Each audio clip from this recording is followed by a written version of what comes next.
There was old sex in the room, and loneliness, and expectation of something without a shape or name. I remember that yearning for something that was always about to happen, and was never the same as the hands that were on us there and then in the small of the back or out back, in the parking lot or in the television room, with the sound turned down and only the pictures flickering over lifting flesh. What in the name of the buggery bollocks is this? This is insane. I hate it. I hate it. I hate it. I hate it. It's just evolutionarily illiterate nonsense. Hello, hello, hello, and welcome to this edition of the Jolly Heretic. Now, today I would like to talk about the evolutionarily scientifically illiterate book, The Handmaid's Tale by Margaret Atwood. And I would like to do two things. I would like to firstly explain why, in a scientific sense, it is insane, and secondly explain why it is popular, and basically why it is 50 Shades of Grey for intellectualised people, and in particular, people that think they're a bit feminist. Now, what is the plot? To save you the time of reading this nonsense. Well, obviously, I haven't read it. I mean, I've looked. It's an A-level text these days, and so I've looked at the A-level notes. But anyway, what is the plot?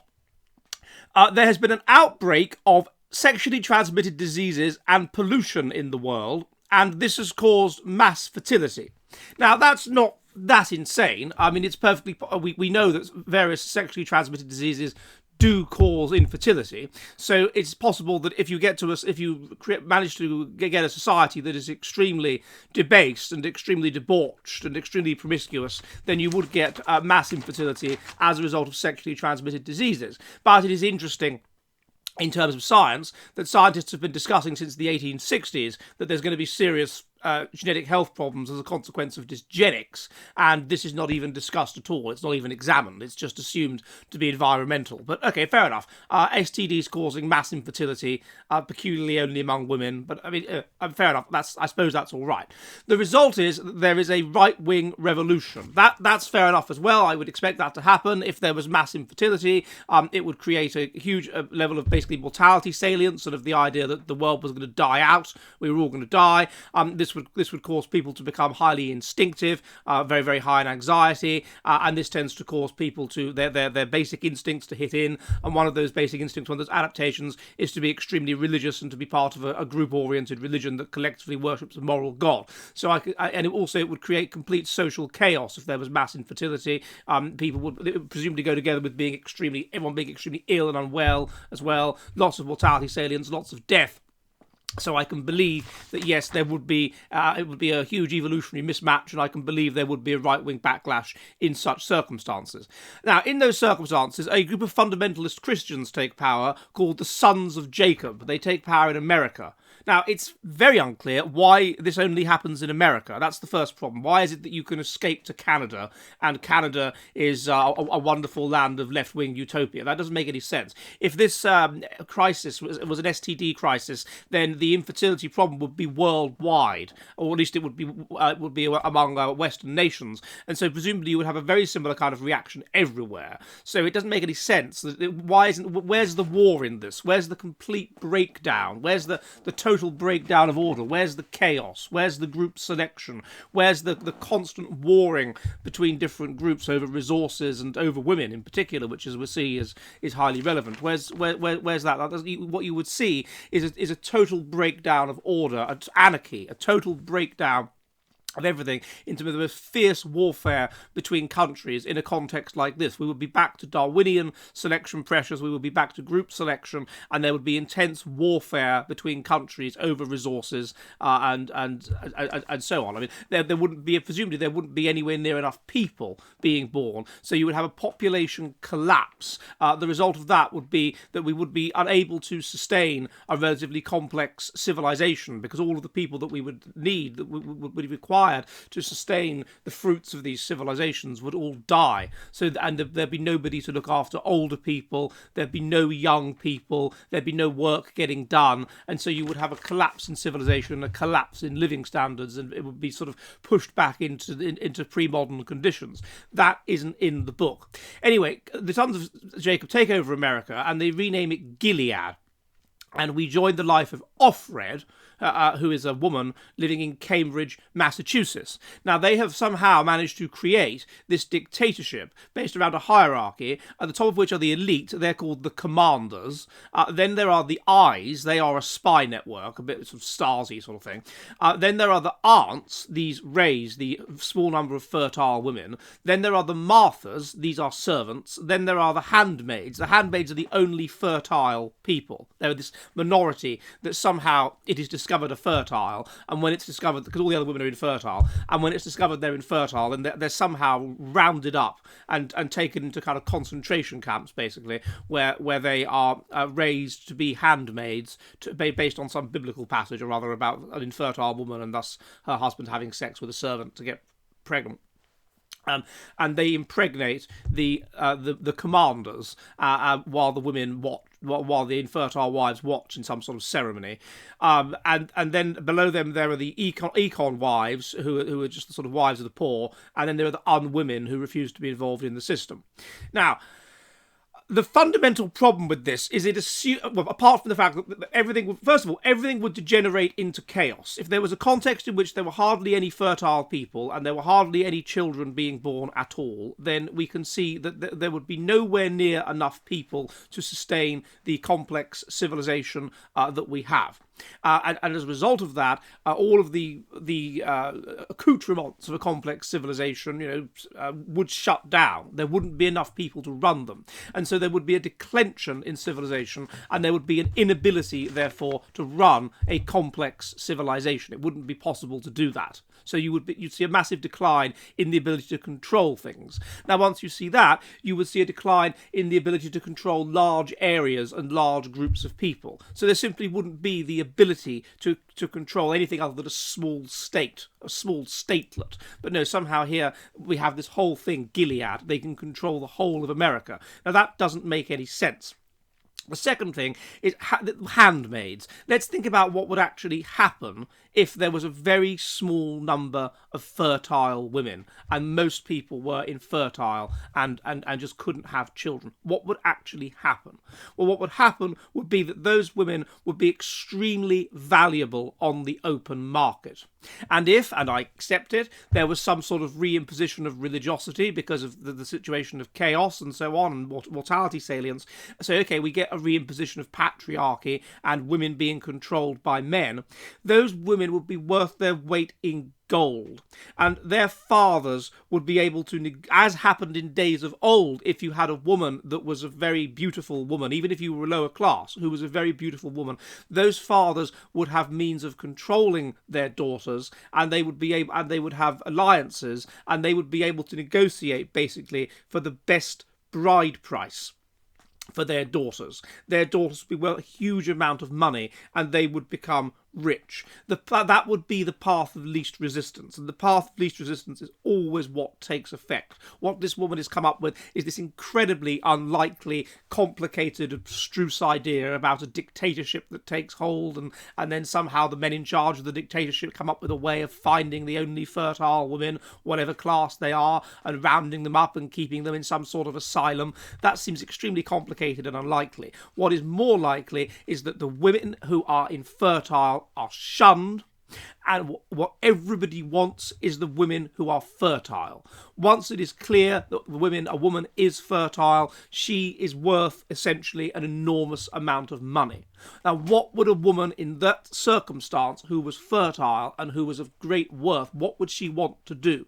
Well, we know that women sexually select for status. We know that. Why do they do that? Because they have something to lose from the sexual encounter, and so they select for status because a high status man will be more able to invest in them and their offspring and ensure that they survive. So they will want to have sex with these high status men. It's made out in the book it would be rape. It wouldn't be rape. They would want to, on average, of course there's exceptions, have sex with these high status men, and these high status men would be sexually selecting for fertility, basically, and so of course they would want to have sex with them.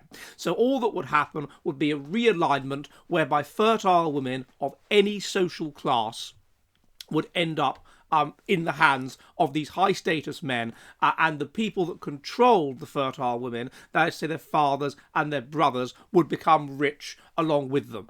And that's exactly what has always happened in history, so why wouldn't it happen now? The bride price is paid. If you tried to institute a system where you took hold of these women, you abducted these women and forced them as sex slaves into the homes of the high status men, and then inevitably what would happen would be some sort of rebellion. And that rebellion, by the way, in a context of chaos and high mortality salience and a population collapse, would be very likely to be successful. They wouldn't be able to control a large population in a context like that. It would be impossible, because they would have lost power and lost control, because there'd be too few people to just do necessary jobs. And so the result was there would be a rebellion, and they would simply be overthrown, this dictatorship, in favour of something that understood the basic economic forces of life. Henry VIII, for example, he really wanted to have sex with the two daughters of Thomas Boleyn. What was the result of that? Henry VIII paid the bride price, and Thomas Boleyn went from being a member of the gentry to being an earl, to being a senior, highly influential member of the nobility. And that's what always basically happened if the king wanted to have sex with your daughter. You went from being a member. Jane Seymour was another example. You went from being a member of the gentry to being incredibly powerful and incredibly important. And in the case of Jane Seymour's brother, Edward Seymour, basically running the country. So that's actually what would happen. Wealthy, very wealthy, important men would, of course, want to have sex with these fertile women, and the fertile women and their families would be able to name the price. They would simply ascend into a new kind of nobility, and everybody else would eventually die out, and the future of society would be these fertile people. That would be what would occur. Now, okay, it's true that in some societies, and perhaps Atwood is basing this on the Sultan's harem, okay, they are kind of enslaved, they are controlled, and they are secluded and whatever, but it's a very, very luxurious kind of slavery. You certainly don't do things like poke their eye out because they say something blasphemous, because that, of course, reduces their value. It makes them less attractive. So which happens in the book, by the way, or on the TV series anyway. So it would be luxurious slavery, and you could argue that under a patriarchy, in a sense, that's what being a wife is. Being a wife, you're highly controlled. You can't just do whatever you like. I mean, it's a kind of slavery, but it's a slavery in return for an incredible level of luxury and being looked after. So there is nothing in history that would make us think that anything like this would happen. There is no precedent for anything like this.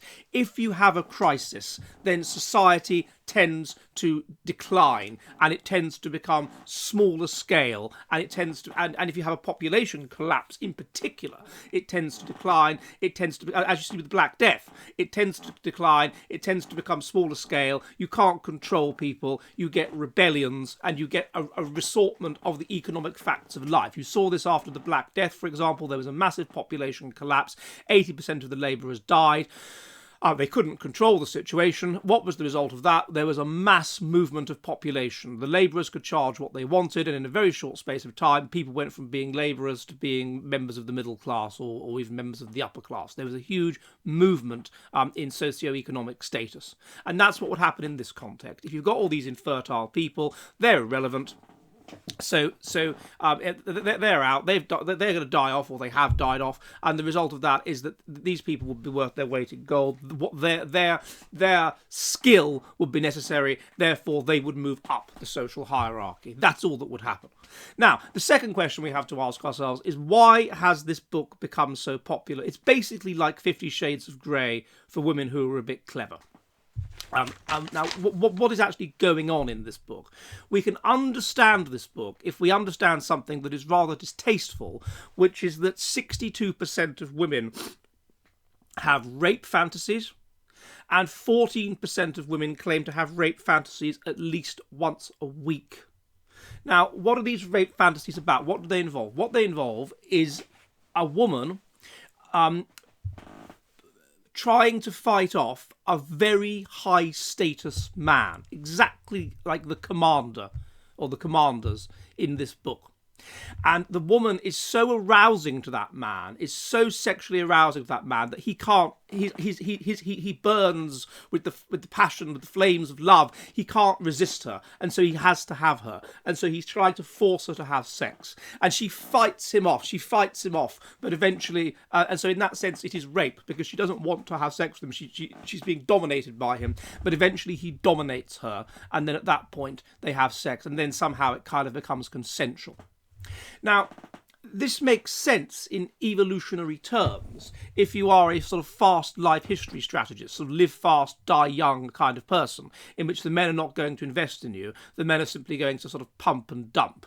Why does it make sense? Well, because in that kind of context, by the way, men and women are about the same size. The level of sexual dimorphism is not as large. Why does it make sense? Well, because in that context, you want a man whose offspring will survive in an unstable, dangerous ecology. What kind of offspring will survive in an unstable, dangerous ecology? People that are violent and aggressive and physically tough. How can you therefore know that that man has good genes? How can you know that he has the kind of genes you want to pass on, i.e. that he's violent, aggressive and physically tough? It's that he dominates you. That's the only way you can know.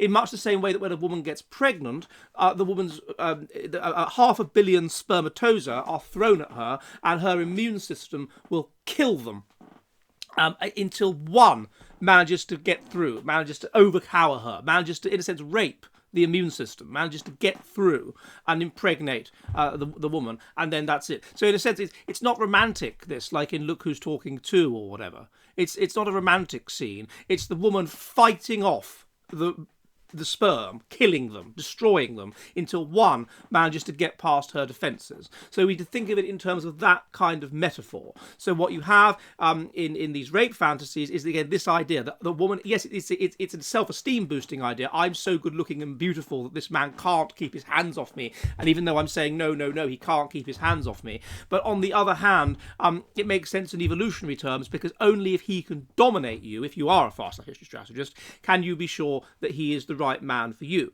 So that seems to me to be the origin of these kinds of what might seem bizarre fantasies. And interestingly, there is a small correlation of about 0.1 between extent of feminist identification and having these fantasies. Now, why is that the case? Well, feminists are individualistic women. Feminists are women that want to have all the rights of men and all that sort of thing. And so you can see how they would be kind of fast life history strategists in that sense. And so it follows that they would be more likely, ironically, to have fantasies like that. So it puts you in a kind of contradiction. On the one hand, you have these rape fantasies of being dominated and all this kind of stuff. But on the other hand, you want to be dominant. You want to be highly socially dominant, and you want to be in a world where men and women are equal, or indeed where men are dominant over men. Where women are dominant over men. So you have this bizarre contradiction. And how can you deal with this? Well, the novel deals with it, because the novel has women being utterly dominated by men. As I say, what would happen in reality is that the women would not be dominated by the men. The women would simply ascend the hierarchy. With the assistance of their brothers or their fathers or their various male alliances in the various protection rackets that would spring up in a context of chaos like that, and would fight any government that attempted to be in power. But they would do that. But no, in this it's this fantasy whereby the women are utterly dominated on the one hand by the evil patriarchy, but then on the other hand, they can critique it and they can say, "Isn't this terrible?" and they can fight back and they can try and escape and whatever. So it has both of these elements. It has the being dominated element, and it has the trying to escape, trying to fight back kind of element. It embodies the contradiction of how, particularly, I think, feminists would be likely to feel. Indeed, within the novel, you actually see this, that on the one hand, it's rape, what she has to do with this husband, with this commander, and the woman watches and they go through this sexual ceremony. But on the other hand, she does end up in a kind of relationship with one of the commanders. And then it turns out that one of the commanders is infertile, and so in a kind of Lady Chatterley's lover way, she ends up in a relationship with some working class guy. Well, that's another fast efficient strategy thing, that you sexually select for men that are sort of muscular and well-hard mate and whatever, rather than men that have high social status. That's another dimension of being a fast life history strategist, because in an unstable ecology, being intellectual stable doesn't matter. What matters is that you can win fights. So it has everything from the perspective of a woman who is a bit feminist, or possibly also from a woman that is highly intelligent and therefore has been inculcated with the current ideology, which is feminism and that sort of thing, and therefore thinks of herself as a bit feminist, but also perhaps has these fantasies, and therefore will in the same way. I find this fascinating. So I find this what's the word I want to use? Find this satisfying. So basically, this book, The Handmaid's Tale, is 50 Shades of Grey for intellectual sort of young ladies, and it is, I'm afraid to say, illiterate in terms of evolutionary theory. And I'm sure I've discovered recently that 15% of my viewers are women, and I imagine they are very intelligent women. And surely they will do better than read a book like this, and they will instead read something genuinely interesting about evolution. Well, I hope this has been of interest, and if it has, please subscribe. It really helps if you do that. And please remember, I live stream Mondays and Thursdays, 7 p.m. UK time, 2 p.m. New York, and I will see you soon. And goodbye!